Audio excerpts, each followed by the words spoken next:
all probably getting close to your bedtime, so we'll try to get through this quickly. But before I jump into this, just a really quick overview about Miovision. If you guys don't know who we are, about 75 people, small sales office in Germany, in Cologne, and then the rest of everybody is located here down in Kitchener.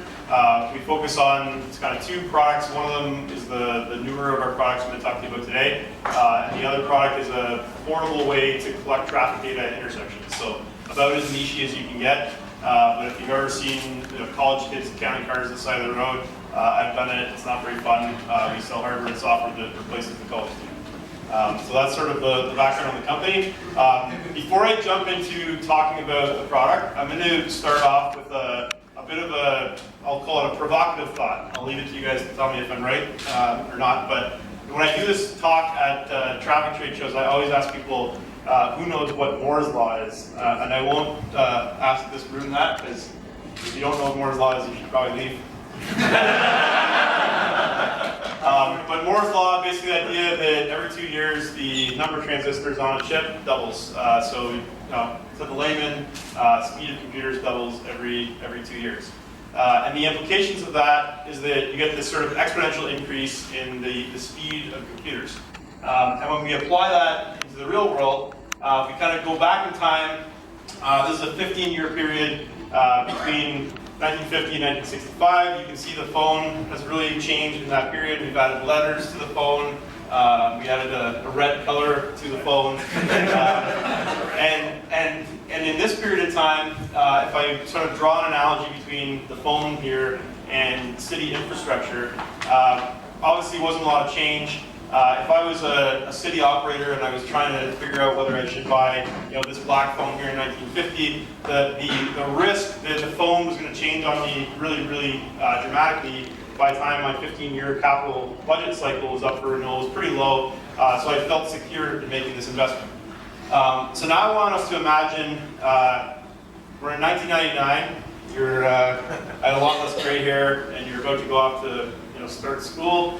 You've never owned a cell phone in your life, and you want to buy a cell phone. This is the one I bought, the Nokia 5200. But we live in a world where I have to buy everything under a capital budgeting model. So I'm a 19-year-old kid, I have to pay for school, I've been working in a restaurant for 3 years, saving up, trying to get there. I want to buy a cell phone, and I go into the Rogers store, and they tell me this cell phone is going to only cost me $15,000, and I can buy it, and I can own it for the next 15 years, and get all the service that I want on my phone. So that would obviously be a ridiculous way to buy a cell phone, because you can see by 2014, we have our sexy passport here. Phones have obviously changed pretty dramatically as a result of Moore's Law over that 15-year period. And no one would ever, in their right mind, want to buy a cell phone under a capital model. But this is how cities buy infrastructure. And so what happens is that 50 years ago when I'm buying infrastructure, the gap between 1950 and 1965 wasn't so big.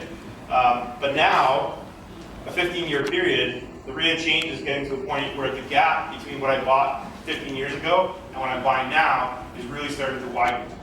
So as a city guy, people always say cities are, they're not innovative, they move slowly, they're really conservative. My theory is that what's actually happening is that they're doing exactly what you would do in that situation. It's really scary to make an investment now, knowing that you have an Nokia 5200 that you paid 15 grand for, you have to hold on to for the next 15 years and try to make use of it.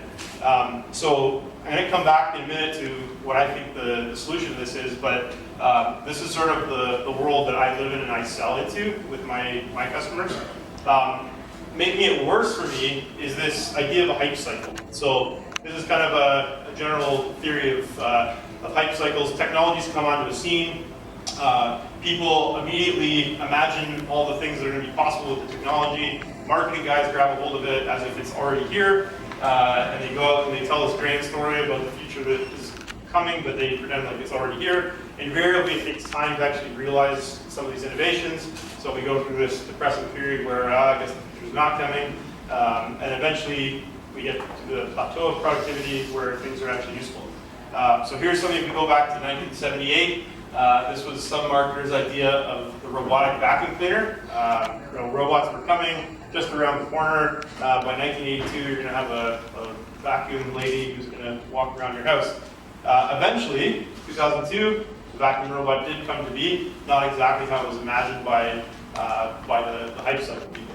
So the problem for me selling to people is that because Internet of Things, guys like Cisco, IBM are out there really hyping up what this whole Internet of Things is. I go into my customers with somewhat practical applications, but they've already been sold on the futures now. IBM's delivering it, which they're not.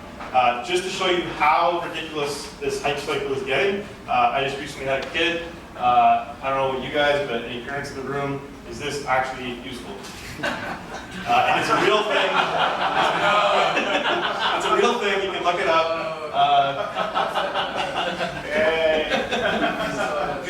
Yeah, my phone just went off. I think my kid took tea. But the good news is that these hype cycles do flush through. They've happened lots of times in the past, and eventually, the history is kind of built by companies that survive these hype cycles and actually deliver practical applications. So you can see tons of examples here. You go back, to the 20s, Xerox, all the way through to the brands you recognize that have come onto the scene, in our lifetimes. Our view as a company is that the best way to fight hype cycles is to empower your staff. I won't get into tons of details here, but these are what we call core values. Basically, this describes the type of people we want to hire onto our team. And by bringing in people that we can actually empower, that are smart, that are passionate, that aren't complacent, we feel like it's our best chance of actually keeping up with the market, or with Moore's Law, rather. Talk a little bit about connected intersection now. So back to my sort of Moore's Law curve here. My theory is that in order to actually, in a product sense, ride this curve, you need to actually figure out a way to deliver value that takes advantage of Moore's Law. Lots of industries have figured this out. So Salesforce.com, the whole telecommunications industry, anyone who's used Amazon, cost of instances keeps going down. Lots of industries have figured out business models that can actually take advantage of Moore's Law. And our kind of whole thesis of the company right now is that infrastructure is going to go through a similar evolution that some of these other industries have gone through. So enter Spectrum. So if you look over here, we have our product lined up there. I'm going to show you guys a demo at the very end of an intersection that we have live in regional Waterloo right now. But basically the idea here is that we have a camera, which is that little dome thing on the top. The second box down is the processing brain, if you will. So it's got two 8-core DSPs in it. It's similar computing power for the type of computation we're doing, about 100 laptop computers. It's processing a 5 megapixel, 30 frames a second video stream real time, pulling out traffic data. It's got a cell phone in it, or cell phone modem in it, and it's talking up to Amazon's compute cloud over a TELUS network, basically sending all the telemetry up to the cloud. We run this simulation model in real time about what's going on inside the network, and we try to make decisions about how to change traffic lights and make them better in real time. And then we shoot that back down to the roadside, little gray boxes that you see if you drive by them, and we control the intersection all kind of in real time. So that's the product. We're installed right now in 3 different cities, Kingston, Fort McMurray, regional Waterloo, and then we have a bunch of US ones that we're starting to line up. Pretty early days for the product, sort of I guess in beta mode, just trying to make sure we get it right. So far we haven't taken down any intersections too bad for any long period of time. But we can reset them remotely, which is another nice thing. So, and then where we're going as a company, this is a bit of an eye chart, but really what we see is kind of the evolution of this is that we can start to apply the same Internet of Things kind of connectivity concept to other types of city infrastructure. So we can start to relate data from intersections to emergency vehicles, to transit vehicles, to citizens on mobile phones, in cars, that kind of thing. And I'll end off here with this concept of what we call product values or design principles. This is another sort of in concert with our core values, which describes the type of people we work with. This describes the approach to all of our products. And the idea here is that we're going into an industry that is inherently closed. they sell cardboard box widgets with their products, kind of have these monopolies, regional monopolies set up. We're going in with sort of a much more open concept to the product. So, whether that's open standards or open to integrate with other people, and trying to build like a whole ecosystem that can help move this market away from the Captain Kirk Star Trek generation into more of a, Captain Picard Star Trek generation. So, I'm going to do something that's super high risk that I would never be allowed to do if any of my engineers could come with me today. If you guys want to hit that link with your phones, this is the first time we've ever loaded more than like 3 connections to the server at one time. I will apologize in advance that it's nighttime in this video. This is a live video out to Fountain and Blair, which is an intersection down in Cambridge.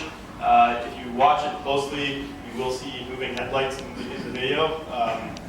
This demo is making me think we need a lower lux camera for the demo. And if you scroll down in the demo, you'll see little black, what look like intersection lights. And if you watch it long enough, you'll actually see them changing. So we're basically reading the video off the camera that's at the intersection, and then we're reading the phase changes that are happening at the intersection. So when a light turns from red to green, we're reading that, and then we're rendering both the stream and the metadata back to a web browser. So it's not super pretty, but it generally gets the technical point across. Just based on the chatter, it's either working or not working. It's working? All right, working. So, where is this working, sir? This is Fountain and Blair, which is in Cambridge, down by the Toyota plant. Just in like north end of Cambridge, just off Highway 8. How do I change the lights? I was actually, once I found out there was at least one hacker in the room, I was tempted to not do this. There's a null S added twice. I'm sure it's fine. How many people got that loaded? How many people got that loaded? Yeah. There you go. Load a test on your machine. There you go. Didn't blow up. Yeah, note that there was no password involved in setting that password. So don't pass that around to your friends, but Your secret safe. So who's winning that already? Good. so anyway, so that was sort of it. So I think key takeaways from the presentation is the idea that I think city infrastructure, cities in general, have a big problem in the way that they buy. They buy under these arcane models that kind of really make them afraid of innovation as opposed to embrace it. And you got companies like ours that are trying to innovate to provide a better experience for drivers in our case. And eventually the cities will come around and start buying in a way that seems like enterprises figure out. So thanks a lot.